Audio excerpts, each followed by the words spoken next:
2, pas. «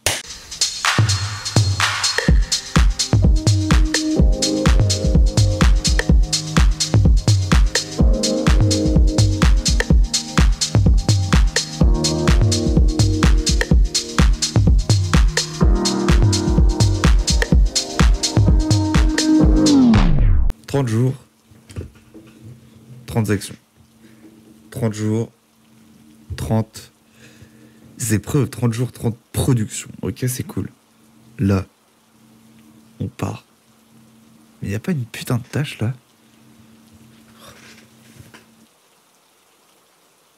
Là, les amis, on part sur du... Peu importe les jours. Non, en vrai, ça va être jusqu'en octobre. Donc... Mars, avril, mai, juin, septembre.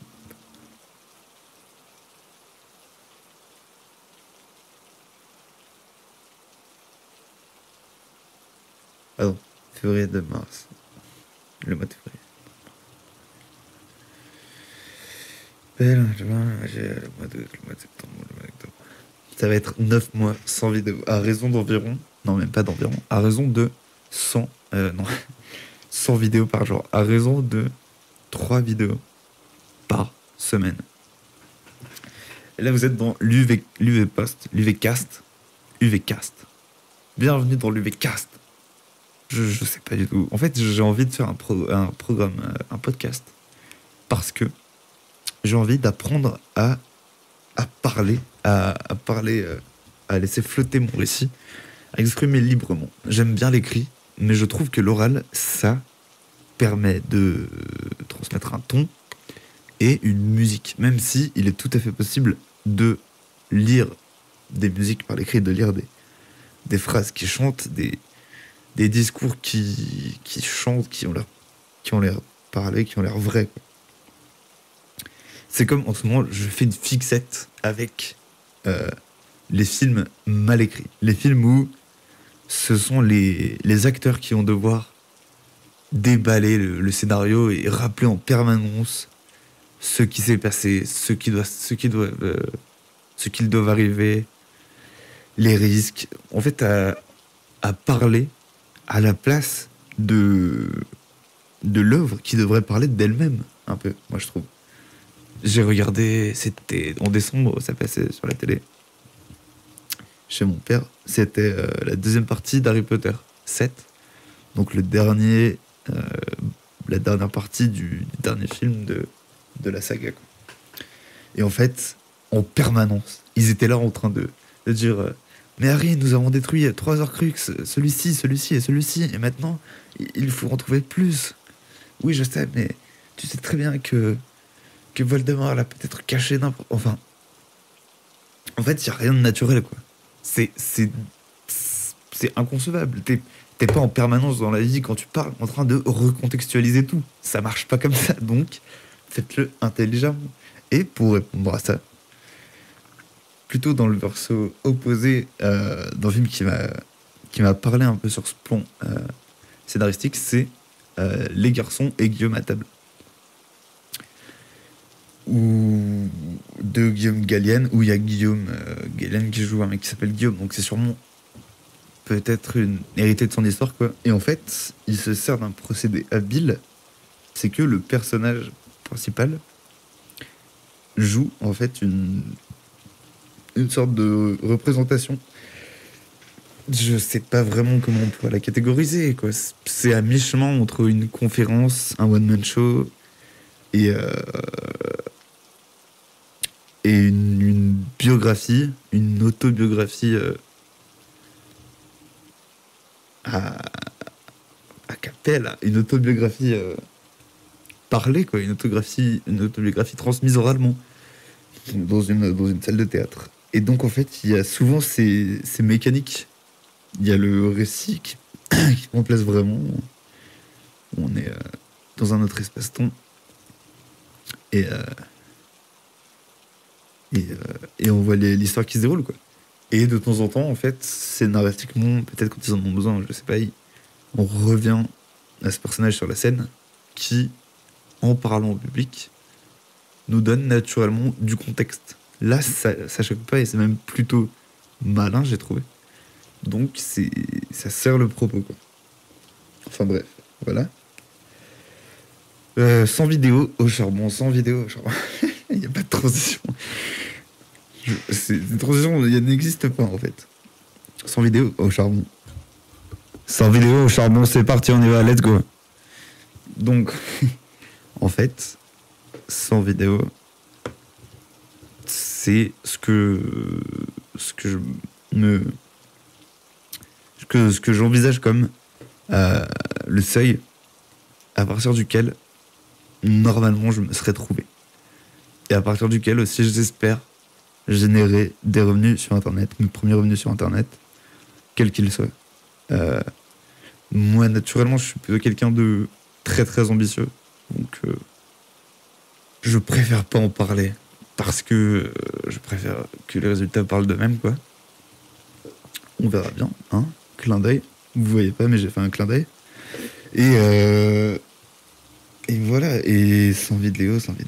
Oui, voilà. J'ai vu en fait l'interview d'un podcasteur américain qui est un peu dans le marketing, John Spector. Quoi, je vous mettrai le lien ou un extrait ou une fiche. Et en fait, il interviewe un youtubeur business, un peu, je dirais. J'ai pas vraiment regardé son contenu, mais qui a balancé cette idée à un moment dans l'interview.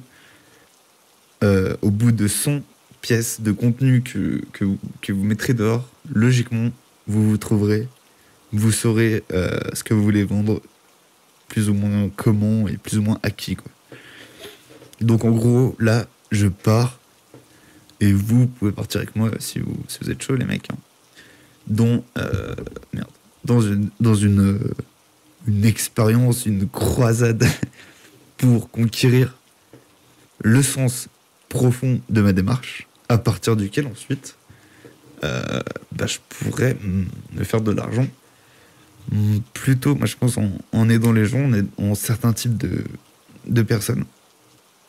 Je pense que ça s'adressera plus aux jeunes hommes un peu perdus, mais ça peut tout à fait parler à une femme aussi, et aux gens atteints de maladies mentales incurables. Comment faire pour rebondir, les risques qu'il faut prendre et tout. Je suis tombé sur un reportage qui date un peu, hein. Ça doit être... C'était début des années 2010, je pense, à l'époque à laquelle ça a été filmé. Et en fait, c'est un récit de deux femmes schizophrènes qui ont, au moment du reportage, la bonne soixantaine, quoi, 60-70, qui ont guéri, sont totalement remises de schizophrénie, enfin de schizophrénie. Après, les symptômes changent un peu toujours en fonction des personnes, quoi. Mais c'est un message puissant, vraiment, c'est quelque chose, c'est fou. Vous vous rendez pas compte. Genre, guérir un truc que occidentalement, on nous dit est totalement incurable. J'en sais rien, c'est comme si je vous disais, en fait, en vérité, on peut guérir du diabète, il faut faire une cure, il faut manger bien, il faut arrêter tous ces putains de sucres industriels et ces produits transformés. Ça, j'en sais rien, tu vois, je me suis pas penché sur le diabète. Mais là, du coup, c'est incroyable, hein. Un discours comme ça, elles expliquent bien qu'en fait, elles ont regagné du terrain. Il s'agit pas d'ignorer la maladie ou je ne sais quoi, en fait, il s'agit de regarder vraiment les choses en face. Mais c'est sombre, en fait, c'est qu'il faut vraiment prendre les armes, prendre ses couilles et tu descends dans le tunnel, affronter le démon. Et c'est dur, hein. Franchement, c'est une décision courageuse, quoi. Et en fait, de cet affront, tu vas peut-être petit à petit faire tomber des couches de toi-même de protection. Et ce serait, selon elle, en quelque sorte un mécanisme de défense face à la réalité, quoi. En fait, la réalité est tellement violente à un moment que tu crées une partie de toi, crée un scénario, des personnages, des interactions, des choses comme ça, des visions, des hallucinations et tout, pour échapper à cette réalité. Mais après, ça devient une deuxième torture. Et après, ça peut être additionnel et compliqué, quoi. Enfin bref, c'est intéressant comme piste aussi.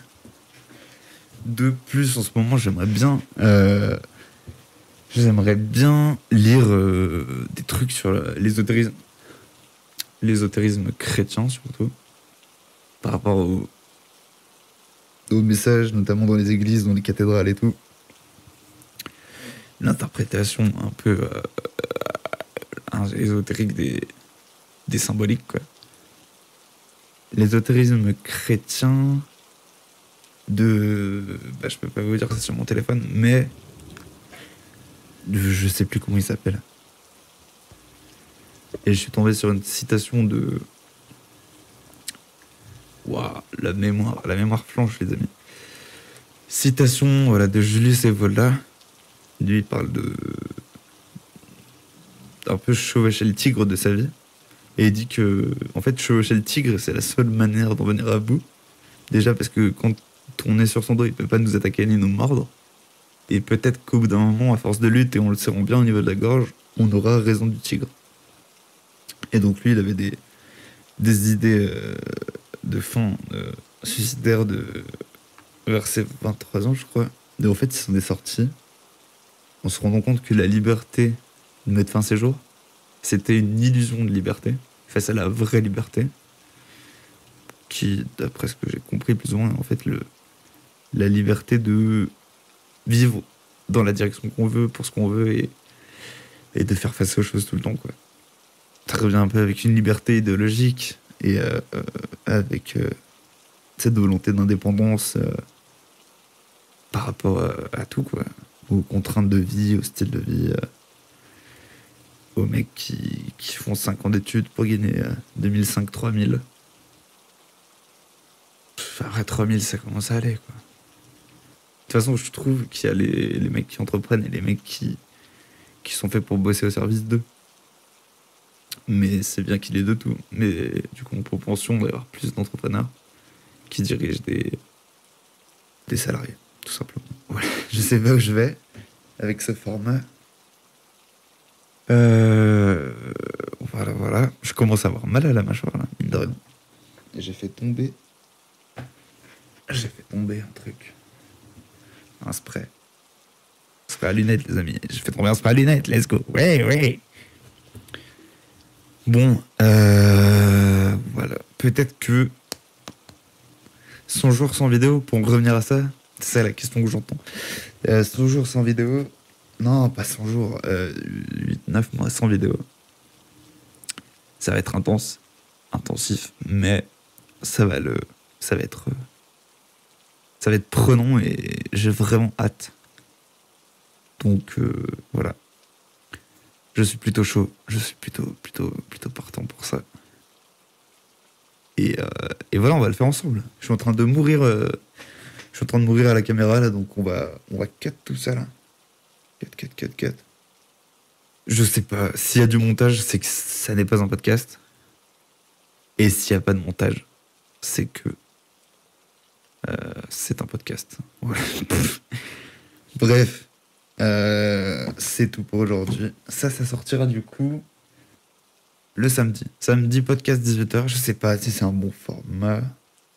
Après, moi, je suis partisan des gens qui cherchent des divertissements intelligents. Même pas des divertissements d'instruction par YouTube. Ou le débat. Ou voilà, la réflexion, quoi.